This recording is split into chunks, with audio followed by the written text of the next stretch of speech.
что Светлана не то Васильевна, тебе будет, гадина. а расскажите за танкиста, которого спасли. За танкиста, да ой, господи, там все в Новосветловке знают.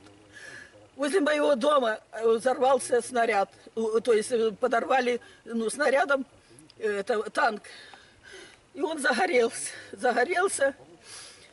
Ну, в общем, там, наверное, были снаряды в середке, но это точно, потому что не могло так и разворотить это самое, что башню, оно как взорвалось.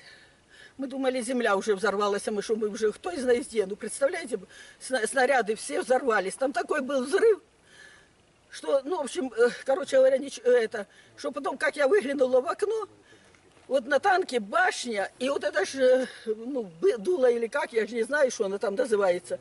И это вот это снесло этой волной, вот эту такую махину, и на нашу сторону, ну, к моему дому, дулом почти в дом вперся это.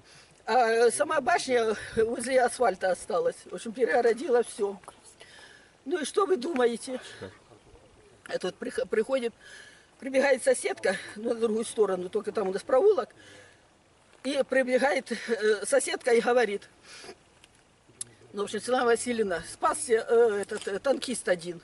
Обгорел сильно, но спасся. Танкист ополченец, да, это ополченец. Но мы даже не знали тогда, что это кто и что он говорит. Она говорит, он забежал, трусится весь. Ну, если, естественно, что тут палец или где-нибудь обожжешь, да как больно, а он весь как головешка. Ой, боже мой. И мы бегом из-за этого. Ну, в общем, прибежала туда, в Танин дом. А он стоит передо мной, вот так трусится.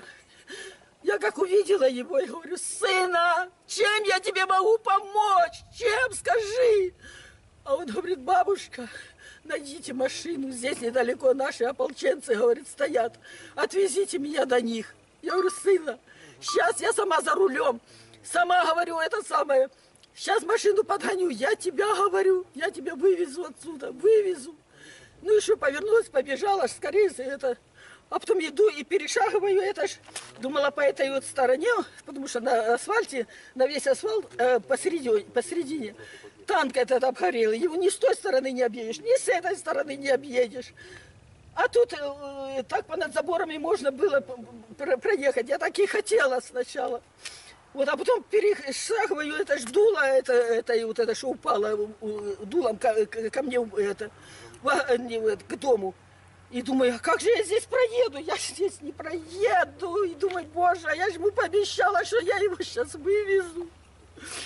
Ну, а потом, вы знаете, просто как-то вот так вот вдаль глянула. Думаю, боже, Господь Бог мне сам подсказал, как вывезти. Прибежала во двор сразу, ворота открыла настежь. Села в машину, а эта дорога к танку, она простреливалась. В общем, кто там подходил, они простреливали. Я же, значит, за руль машины села и со двора прям как рванула, что мне нужно было, потому что если бы я медленно проезжала вот этот асфальт, они меня расстреляли. А я как двинула, ну, в общем, пулей вылетела туда, на другую сторону, до соседки.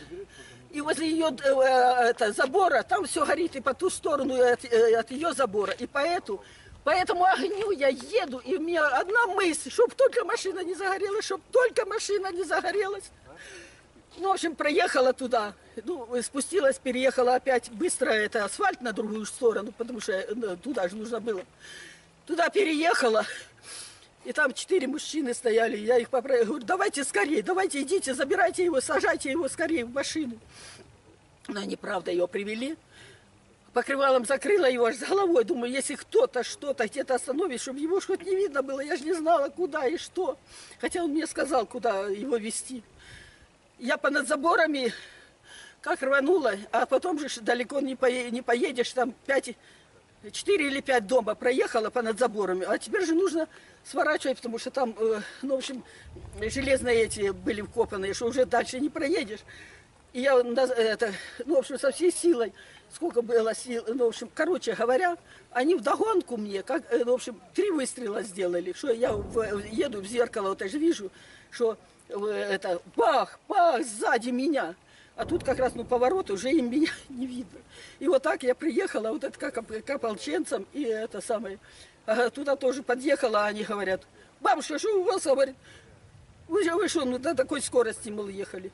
В общем, короче говоря, я говорю, вы загляните, он там, вашего раненого приехали. Они как глянули, танкисты, говорят, Юра, ты? В общем, короче говоря, потом на другой день я к ним туда тоже поехала.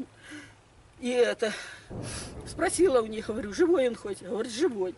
Как будто он живой и сейчас вот это вот мне передают ополченцы, что он живой. Вот так вот я спасла танкиста этого. Ой.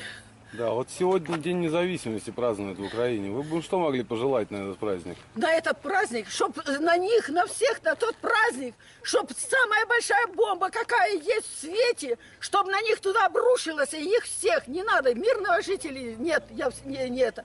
А чтоб то этих идиотов, тварей, которые там сидят, вот это толстожопые гады, вместе с этим Потрошенко, падлом, чтобы вот это кровавый он Потрошенко, это кровавый Петя, уже его называют.